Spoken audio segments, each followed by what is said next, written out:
కరుణ పొందుటకు భక్తి శ్రద్ధ ముఖ్యము. శుద్ధ ఉచ్చారముతో మంత్రము పఠించుము.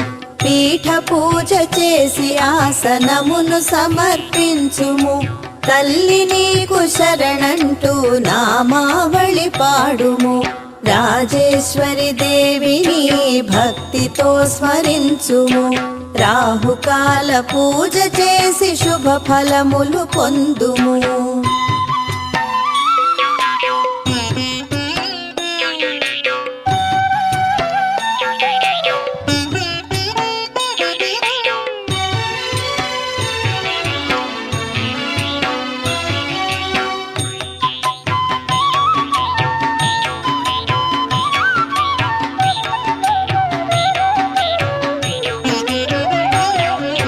చక్రేశ్వరి